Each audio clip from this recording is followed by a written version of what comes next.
Hi everyone, welcome back to the Shrink Shake Pod. I'm Utkarsha. And I'm Tina. And we are two shrinks who like to shake things up. Yeah, and before we get into the podcast today, a very quick disclaimer. This podcast is in no way, shape, or form a replacement for therapy. But if you do need therapy, you can reach out to us at the Coping Central. Anything you need to reach out is in the description below. What the hell are we talking about? Talking about something very therapisty. Very therapisty. Very therapist. I say as if I don't know what the script is. So, what are we talking about then? I wish I knew. But I think we're talking about my least and most favorite thing in the world, which is anxiety. Anxiety. Keep on trying me. It's so true. But is it not about anxiety is always watching me? Isn't that the lyric? The fuck? Wait, I'm just gonna go back and listen to. I just remember anxiety from the song. I guess that's what anxiety does to you. That's what anxiety does to you. It takes up all of your brain space. All of your body forget space. About everything else. Just itself. Like anxiety makes everything about itself. Yeah. And it makes you forget everything else. So. But that's also not entirely true, which is why we're doing this podcast. But I feel like it's plastered on everyone's timeline. Every second person is talking about it. But what the hell is anxiety? If you had to give me a simple working definition. Anxiety is this constant feeling of doom and that something's about to go wrong, severely wrong. Yeah. In our life, in our relationships, in our work, in our spaces, everywhere basically where we're invested. And yeah, imagine living with a constant sense of something's about to go really wrong. Yeah. You don't know what that something is. You don't know what you can do to fix it. You don't know what is it that it will sort of cause once it goes wrong. Yeah. You just have to prepare for it. So what do you even prepare for? You do a lot of things. Yeah. But then nothing feels in control because we don't know what's about to go wrong. I really feel like I shouldn't have agreed to do this topic as an anxious person, because you were saying that I could just feel myself thinking like, oh, shut up. But it's true. It's almost like you have to plan 17 parties all at once. You don't know who the guests are for either of them. You don't know what food is needed. You don't know what the dress code is. And you're just supposed to throw all of these parties. Yeah, and your life is going to be reviewed on the basis of those. I feel like that's still that's also an example where you can still expect a reward. Yeah. Right? The example that I give with anxiety is like this sense that there is going to be a state emergency. Yeah. And you have to hoard all of the food and all of the security material and all of the meds. And there's no confirmation if there's a state emergency or not. There's a felt sense that there will be a state emergency. So then you start spending your money, then you start hoarding things. When you're hoarding things and spending money is going down. Space in your house is getting reduced because you're hoarding things. Yeah. There's still no emergency outside, but you're preparing for it. So a lot of your energy is going into preparing for it. There's no official confirmation also of that emergency. And also then you start picking up on signs which are not really signs for it. Yeah, then everything feels like it's indicating because you are preparing for it. And there's nowhere for you to confirm or deny it or to use that stuff or not use that stuff. Yeah. So you're perpetually in this state of push and pull. Which is why you say you're on the edge. Will he, won't he? All the time. You're on the edge. This is what being on the edge means. I have a feeling this is going to very quickly turn into a therapy session and not a podcast. I'm just like, tell me more. What's happening? But it's true, right? And I think, again, why I said that this is like anxiety taking up all the space and sort of being overbearing is not the only thing about it. Because again, I think it's something that your body thinks it's doing to help you. Yeah. You know? Because again, if there is a felt sense of a state emergency happening, it makes sense, no? Why you prepare for and it. possibly this felt sense has also come from a past experience. 100%. Where maybe some state emergency happened many years ago and you found yourself underprepared. Yep. So this time around, you want to be prepared. And we don't know what the line between prepared and over-prepared is. And you don't know that the state emergency this time around can look very, very different. Yeah. So you really like, I always say this, that anxiety is our body's way of protecting us from danger. Mhm. But unfortunately, what it also might lead to is a lot more danger. Yeah. And there is no way for us to know until we are in the danger. And also what it perceives as danger, Yeah. right? Because again, state emergency is not equal to a random check Yeah. on your phone. Yeah. Which, by the way, horrible notification sound. But it's also there's a difference between anxiety and Yeah. fear, right? Like fear, there's something actually present in front Yeah. of you, and then your body respond to it by being scared of it. Like, Oh yeah, sorry. I gave this example once, and it just reminded me of that. You know, how in trains sometimes they'll make a warning that if there is an unattended to bag, yeah, so then sort of look out for it. If Yeah. there is an unattended bag, sure, shit your pants for all I care. Fair, makes sense. But then it's almost like someone walks into the train and you feel like आपके bag में कुछ है. yeah, And then it's just this sense of holy shit, what do I do about it? And if there is an unattended bag, you also have people responding in a similar fashion as you Yeah. are. But anxiety, again, it comes in, isolates you, and then yeah, it's just like you're going to yeah. not feel the best in this situation. Yeah. So anxiety doesn't need a real stimuli. It doesn't Yeah. need something that's in front of you and it's asking you to be scared of it. Yep. Anxiety is giving you a lot of ideas of who you can be scared of it if you want to be. Very suggestive. And then you're like, oh sure. Being scared will keep me protected, so I might as well be scared of it. And you put it like that, I always have this thing. Whenever someone puts anxiety and like breaks it down like this, I'm just like, why on earth am I having this thing to begin with? Yeah. Or is anyone? But then, you know how you said that it doesn't need a real stimuli to it. It makes sense because it doesn't matter if the stimuli is real or not. The feelings very much are. Yeah. That's what I was about to come to, right? Yeah. Like that while the stimuli might not be real, it gives us no space for us to sort of gaslight the other person. We're like, oh, you're just imagining. Yeah, they are imagining. But It's because in of the their head. imagination, my body is feeling very real things. Yeah. Like I will feel a sense of shortness of breath. I Yep. will feel an elevated heart rate. My digestion will slow down. I will feel like I am probably in very severe danger. I Yeah. will not sleep because if I am telling my body that, hey, prepare for a national emergency, it will do all of the things that it has to do to prepare for a national emergency. Then my body will ask me, hey, where's the national emergency? I'll be like, Oh shit, forgot about that. I don't know, babe. I know as much as you do. And then my body will be like, cool, because, whoops, National emergency. Is my earring falling on national television? National emergency. Internet, but we will continue. But the show must go on, which is anxiety can't tell me that my ear is looking bad and people are judging. And that is telling you all that. I refuse to let it tell me that. No, your action's okay. What is it doing in the first place? But no, that's the thing, right? That if I am telling my body that prepare for a national Yeah. emergency and there's no national emergency, my body will throw a fit. Yep. My body will be like, bro, you deceived me. I did all of that. You deceived me and now you have to bear the consequences of it. Yep. The consequences are perpetual anxiety. That's it. That's the loop.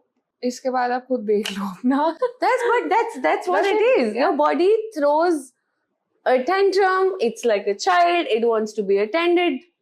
But then you're like, oh, but I'm out of resources to tend to myself. I'm Yeah. out of resources to care for myself. So it's like, oh, But I feel like, again, taking resources, if I was to ask you, what happens to the body on a very physical resource collection level when anxiety comes in? No? so whenever, yeah. like I think the fear is perceived, but the lack of safety is very real, right? Like if I am thinking there's a lion outside in the balcony, I will lose my mind. I will not be able to leave this building Yeah. because what if that lion attacks me? Hmm. Do I want to take that chance? Yeah. So my access to safety, which is to be able to leave this building, has been very really taken away. But there might or might not be a lion outside. I've just heard a sound. Yeah. So while my fear is perceived, Yeah. my response and my reaction and my feeling is very real. And what my body does is that because it's so scared, it slows down all of the processes that it feels like are not important, because it needs to give my survival a lot of, like my survival skill, a lot of energy. So imagine this. Imagine that your body is deciding, like there's like a decider here sitting, deciding that if there are 100 resources, how many resources are required for you to digest food, have a nice sleep, hang out with your friends, Yeah. read, work, think about and worry about the future, and run if you have to. Yeah. So now, if my body is telling me that, or like my brain's telling me, or someone's telling, like some trigger has happened, Yeah. and my brain is being told that, hey, you know what? Immediate sort of redesigning of the resources. Yeah. It will the first supply that it cuts off is from the non-essential services, right? Like it takes away all of the horrible thing to say, but all of, you know, like how in Big Boss the luxury kharcha, you know, and that's cut first. Maggie will, yeah. It's true. No, but So yeah. like it's like recession in your body, and when Yeah. there is recession, you only are able to sponsor essential services, and those essential services are survival, Yeah. and literally just survival. And that survival is either you would want to hide, or you want to run away, or you want to fight the lion. So if your body is cutting down the expenses of all of the non-essential services because it wants you to keep all of the money for essential services, the essential services are what? I think you must have heard of it, right? Like fight, flight, freeze response. And there are a couple more, but you can come to us and we'll teach you that. Yes. But you know, like that, yeah, like it's all of the money is then hoarded and kept for you to make sure you can access running away or hiding or freezing if needed, anything that's supposed to protect you. And it cuts all of the expenses that's made in the other departments. Yeah. So your body stops functioning. This can be a 2-minute thing. This can be a 5-minute thing. This can be A 2-day thing. a 2-day thing. This can be a 6 months thing. Yeah. Depending on how quickly you're able to sort of ground yourself and come back to a sense of safety. And also how massive the danger feels. Yeah. You know? Because again, as you were mentioning resources, I think to put a biological perspective to it as well. Fight or flight, therapist hat on. Fight or flight, rest and digest, right? Fight or flight is what gets kicked in when your body is experiencing. Why am I explaining it to you? When your body experiences anxiety. So again, your pupils dilate. You're constantly assessing for danger. If you're going to run from a lion or fight a lion, you're going to make sure no other dangers crop up. No mouth dries up, sort of lungs expand to take more air in, heartbeat goes up. And again, imagine all of this happening when a lion is there. Fair, makes sense. What the hell else are you going to do? All of this happening while you're on your desk at work can feel really out of place. And again, which is why like important to assess the size of what's happening in front of you. Because yeah. Explain rest and digest, we're waiting. Oh shit, I don't know what that one is. Never experienced. But rest and digest is when your body sort of brings itself back to homeostasis. One of my favorite words. Essentially means equilibrium. Your body feels at rest. Your body feels like it can digest. And I think it's so important that rest and digest comes together, because digestion goes out the window when anxiety happens. Yeah, which is why you constantly feel like you throw up and you can't eat, or you're eating too much because you're not able to assess. And explains why everyone in India is so gassy. Yeah. Y'all are not gassy. A lot of anxiety is coming up. Yeah, like the world as a whole. Yeah, it's true. Like, you know, anxiety. So often people go to doctors and GPs and talk about, oh, you know, my digestion's not fine. I'm not able to sleep. There's something that's not okay. My chest hurts. My back hurts. And the doctor says, go visit a psychologist. And then they're like, oh, but I'm coming with a very physical symptom. Why are you asking me to visit a psychologist? Like, it's because it's anxiety. It's not to say that physical symptoms or physical pain doesn't exist, you know, because of like a muscle pull or anything like that. But so much of your physical pain is manifestation of your anxiety, because talking about the same thing, right? Like if it's not a national emergency and your body has prepared to sort of fight and survive. And it has to let it out somewhere. Yep.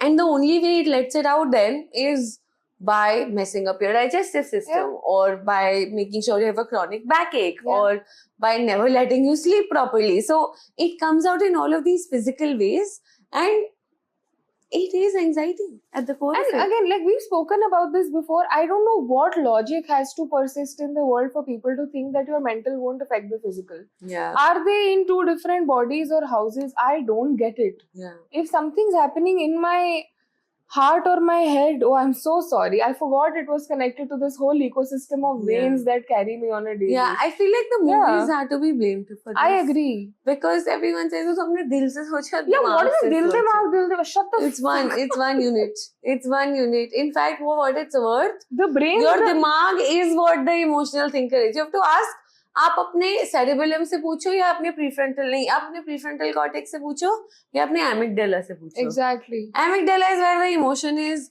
Prefrontal cortex is where the logic is. Yeah. The next time you have to use a dichotomy, use either prefrontal cortex से सोचो या amygdala से सोचो, because दिल is just doing duck, duck, duck, duck, duck. It has, poor guy has done nothing to deserve so much shame. No business it has to make all of these decisions. The only decision it's making is, hey, pumping blood, woo, pump. That's all. Yeah. And your brain gets too stressed. It shows here. Yeah. It's trained. My heart is pumping a lot. Hey, no lion outside, idiot. Okay. But, okay. I think something I'm also curious about is, I know you've had experience working with anxiety and just sort of experience. I am wondering, what is one thing you'd wish people knew more about anxiety? Or actually, no wait, I just paraphrased it. Active passive kar rahi thi in my head. But what is one thing you wish people knew more about anxiety, which is not in the books, so as to say? I don't know if it's not in the books or not, but I feel like sometimes we forget to ask ourselves that what's happening inside or outside of me, that I am worried of something ending. Because anxiety tells you that things will end. What things? I don't know. When? I don't know. They will end. They'll end. Everything will be ruined. Something bad will happen. Something will be doomed. Yeah. Something will end. Something will cost you something. So, what's happening inside me or outside me that I feel like I'm responding to it by a lot of anxiety? Right? Like, what do I feel like is ending for me, externally or internally? And that end can be, you can be scared of losing a job eventually. Yeah. There could be a recession in the market, global warming. It can be a personal relationship. Yeah. You're anticipating that it's coming to an end. Or you have a personal deadline coming up. Maybe you set a goal for yourself 10 years later, and that 10 years are approaching. You've not, achieved that goal. So it's that grief of, oh, I couldn't fulfill this promise to myself. So something somewhere is telling you that you're scared of something ending. And you have to ask yourself, like when you feel so anxious, you have to ask yourself, what am I scared of? What is it that's bringing up so much fear within me? And how do I then tend to it? It's not to dismiss that fear, but it's rather to sort of understand it and then see how I want to tend to it. Again, because it becomes so important, because I always say this, like vagueness will always breed anxiety. Yeah. And it's so important to sort of speak into it, because if you don't, then it's just like, oh. Yeah. And then it's like, oh. Anxiety is clueless, and it will make you feel clueless. So you will have to search for cues around you, through people, through media, through grounding, through physical space, through touch, to tell it that, hey, we're not in a void. Again, because it's that thing, no, that chalo, like going back to the example of lion chasing you down the jungle. Lion's chasing you down, you're scared, you're shitting your pants, so on and so forth. Now, if someone comes in, or if you start talking to yourself, the reminder of the lion is not going to make the lion go away. The reminder of, okay, can I climb this tree where the lion can't get to me? Can I hide behind some place? Can I gather all my resources to like sucker punch it in the face? That is what is going to tell you. No? And it becomes important to have either reminders of that, have cues for that, have people tell you for what it's worth, that it's going to be okay. Yeah. But yeah, so you're essentially saying that anxiety is not like a fault, but something that we're sort of responding to. Yeah. We're Yeah. responding to something via anxiety. Yeah. Anxiety is a response itself. Yeah. What is that we're responding to is something we have to figure out. Yes. So, Hmm. talking about this only, right? Like that anxiety makes us feel like everything exists in a void and everything's confusing. Whoops. What do you think helps or worsens this anxiety? There's a lot. I think if I was to start with what worsens it, again, this thing, vagueness worsens it a lot by a huge bloody measure. And again, as you said, no, that it sort of thrives in confusion, and that's what it keeps building up on. Because again, the body is feeling like, oh, you know, what I'm doing is working out great for this person and it's keeping them safe. So let me keep doing more of it. And then it keeps doing that. And then, which is why, like, what we describe as a spiral is your body's repetitive attempts to unlock a door in a place where there is no door.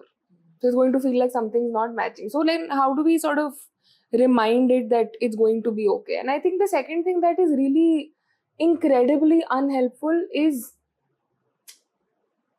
feeding into that thought for what it's worth. Feeding into that thought from a place of this thought having more power over you than you do as an individual yourself. That, oh, something's going to go wrong.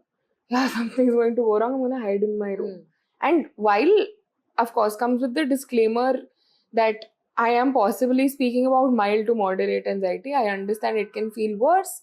And sometimes hiding in your room can feel like the best option. But I think if there are, you know, like the road less taken, if there is one road that you can take, which you know for sure ends up in the same place, you're anxious, you're probably going to panic, it's going to end in a cycle that feels familiar. We always have the map to that road, but that doesn't mean the other one doesn't exist. Try taking smaller steps on that one. Can we tell a friend that we're anxious? Can we have physical grounding tools? Can we have some clay, something to smell, something that regulates our body's temperature? And if it doesn't feel nice, the familiar road will always exist. No? Yeah, and of course, like, you know, talking about it from the perspective of mental health practitioners, being therapists, we do definitely understand that anxiety is something that can get so big that it can tell us that, you know, your life is ending and you don't have any control over it. And of course, seek help and, you know, go to a therapist, go to a doctor, go to a psychiatrist. Yeah. The reason that we're also putting these ideas out there and what it basically means to not feed into your anxiety is to also kind of allow a lot of compassion for yourself. Yes. Like, it's almost like the only way in which anxiety eventually becomes smaller, if not entirely stops existing, is by us accessing a lot of compassion, accessing a lot of help, and allowing ourselves to kind of believe that compassion and help. Because when I'm able to sort of believe that compassion and help, I will be able to, if not challenge the anxiety, then at least sort of ask it to rest a little bit and ask it that, you know, whatever questions you're asking, they're valid questions, but allow me some time to figure out an answer. Because if I don't have an answer right now, doesn't mean that I'll never have an answer to this. So I think this sort of negotiation with your anxiety is very, very important. And also, I think to negotiate with someone, you need to understand them. Yeah. Because if you don't understand what they need, I think in our, shut up. But in our earlier episodes also, we spoke about this, right? That emotions are not demands, they're requests. Yeah. Anxiety is also coming in like, hey bro, I'm really scared there's going to be a state emergency. So, sure, rationally, everything makes sense. I say this a lot. Rationale will always exist. And it is okay. It's okay if irrationality also comes in. It's doing something, no? Yeah. As long as things are doing something, we can give them some space. Yeah. So there's going to be no award at the end of life. Oh, हाथ में लगे आप सबसे rational इंसान थे इस दुनिया के. नहीं, इससे हाथ में. Me. That is soon actually. Me. You're the most rational person. Yeah. I'm getting this award. I hope everyone's prepared for it. I'm just lying to everyone that there's no award at the end of this, so that nobody else can ever fight for it. How do you know that there's one? I know. How? I'm in contact with the awards committee. The awards committee? Yeah. And based off of this conversation, what is the award you're gonna get? That I'm the most rational person. So true, yaar. हाथ में लाइए आप. Yeah. No, Why? because I won't be rational. So handshake is not rational, or what? It is. But if I shake your hand, I don't know where I'm going with this argument. I'm so sorry, we're gonna have to cut the podcast short. It's time for someone's meds. Someone has clearly forgotten. Little jhol has happened. I'm fuck? getting the award. I hope everyone's. I'm getting you. Who is going to give you an award? The Rational Awards Committee. The national. Name the last person you saw who got this award. Nobody, because they give it once in a lifetime. I feel my like- lifetime just started. So maybe when I was born, somebody. Sumi, got I it. would choose 3 panic attacks in a row over this conversation at this point in time. You're too familiar with your anxiety. I really so- am. See, this is what happens when you get familiar with your Yeah. anxiety. It stops scaring you. Damn. Random learning. See, For nothing. most rational person in the getting the award. This is what it does to you. Whoops! Wha- My earring fell again. Where was it? If it fell once, it clearly didn't want to be there. I tried to force things. and I Oh got my it. god. Okay, I feel like to also wrap this up very quickly, we're gonna do a small segment. I've said it twice. I'm so close to mispronouncing it. You mispronounce it already. You pronounce it already. You pronounce it wrong Smell- already. Small segment. Small segment. Small segment. A game, a bit. No, say it 5 times. Small Small segment. segment. Exactly. Small segment. Small strips. Small segment. Small segment. Small segment. Small segment. Small segment. All the fucking 4 times you said small segment.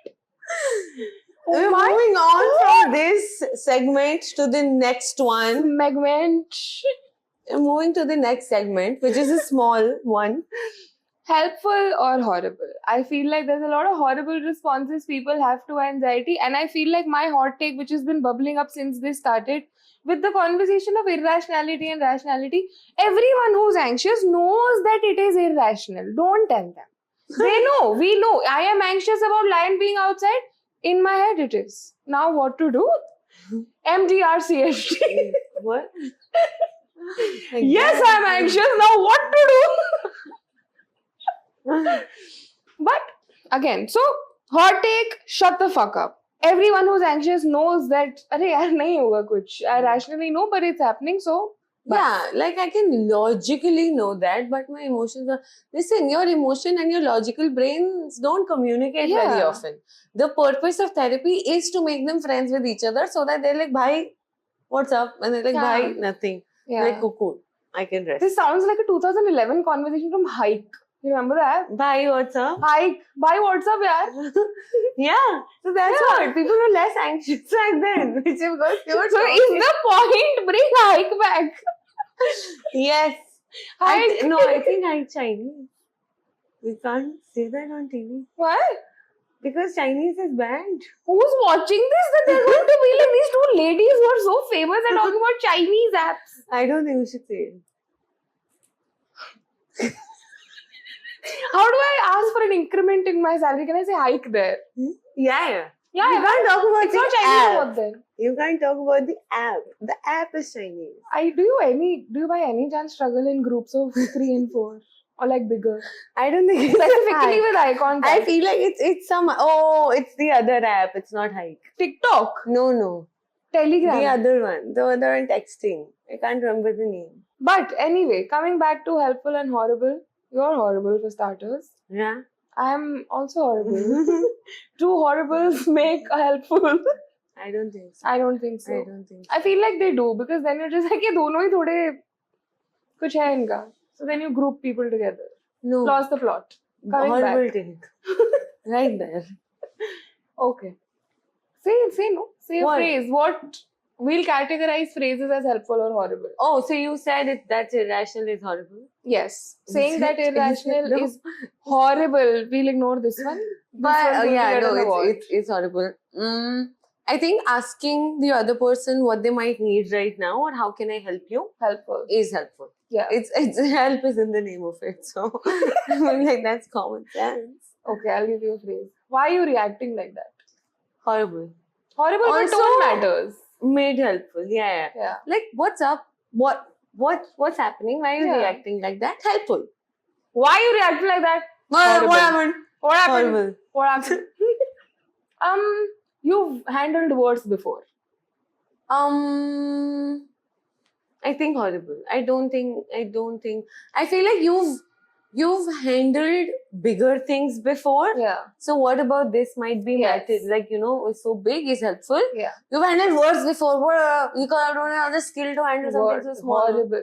Horrible. Again, tone matter. Or like, you've handled before. Yeah, you handled this Mid. before. No, you Mid. handled something like this before. Yeah. Good, bad, worse, ugly, better. Sure. No judgment. Remove the judgment, say the statement. Great job. That's what's up. I've forgotten most statements. I feel like I don't talk to anyone at this point who responds horribly to my anxiety. But no, okay, I'll tell you. Oh, my favorite one, please. Calm down.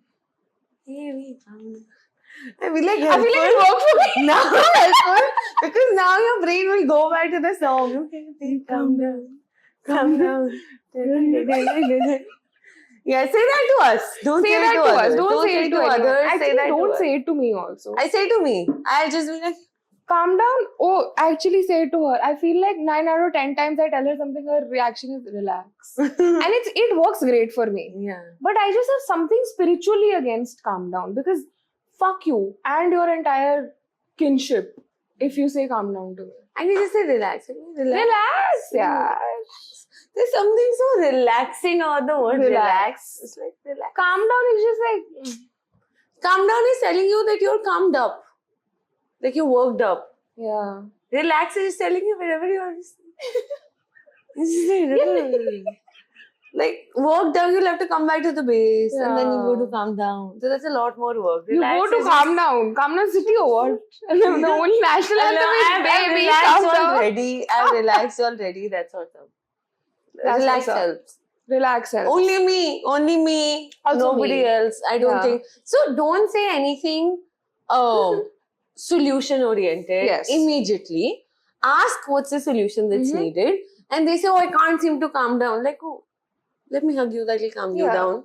Nice. And like, what would help right now? Because again, Yeah. big proponents of body having brains. Yeah. Don't give solutions before Yes. somebody tells you what they need a solution for. Yeah. It just worsens the thing. Or they ask you for. Because again, I feel like, as I said, someone who's anxious is hyper aware of their Yeah. anxiety. So they are Yeah. also at that point thinking that, holy shit, I am like doing an inconvenience to someone Yeah. else by imposing my emotion. So don't. Just Don't. Just don't. Don't. I feel like the biggest helpful thing is to hold somebody's hand when they're anxious if Yeah. you can with consent. When someone's just random stranger having a panic attack, bhai saab. Yeah, so the assumption is that anyone will have a panic attack in front of you, they're obviously close to you. And there is a Yeah. sense of physical comfort. Still, you can take consent, but just be like, I'm here. Telling Never them. do that again. Telling them, you're like, I'm here. You're bringing them back to the present. You're telling them there's no national emergency. There's no tiger outside. Hey, what if It's they're like- anxious about something else and I just start saying, there's no national emergency? No, I'm just saying, telling them that you are here Joke. is helps. I don't like jokes. I don't like you. Anyway, I don't. You Go don't. ahead, go ahead. You know the movie? Of course I know the movie. Good. Anyway. Jesus Christ. Anyway, I forgot what I was saying. Yeah, just reminding the other Reassuring. person that you're in the present and not where your anxiety is taking you to be. Because anxiety has a tendency to pull you out of the present and take you to a future. And for a future that you don't know, you're always Yeah. going to be underprepared. So anxiety tells you that, Yes. hey, you'll always be on the same level of resources that you are right now. Yeah. But the crisis you will be 10 times more than this. So you're not prepared. Of course I'm not prepared. And you can't be, no amount of preparation can stop a national emergency from occurring. Or anything. Like it Yeah. can be anything that you're even foreseeing and you're preparing for it. And when it actually happens, the reaction will be very different from Yeah. what you prepared for. Yeah. So reminding the other person, reminding the person who's anxious that, okay, your head is taking you very ahead. Come back because I am here right now. So that helps. That's very That helpful. helps. Which is why it's also called grounding. Earth, you, anxiety, spaceship. Grounding. That's the last lesson that we have for this today. So thank you for tuning in. Yeah. Hope you're better friends with your anxiety once you've done Yeah, and like go watching it. to therapy, seek professional help. Not take go to meds. therapy. Come Come to to therapy. therapy, seek professional help, take meds, take care of your physical and your mental health. Anxiety is very, very real. Yep. It's not in your It's not in your head. also It's in your true. head. It's not just in your head, it's in your body, it's in your relationships, it's everywhere around us. So you're not imagining your anxiety. If Yep. it feels too much, seek help for it. Thank you for tuning in, and we will see you soon. Bye.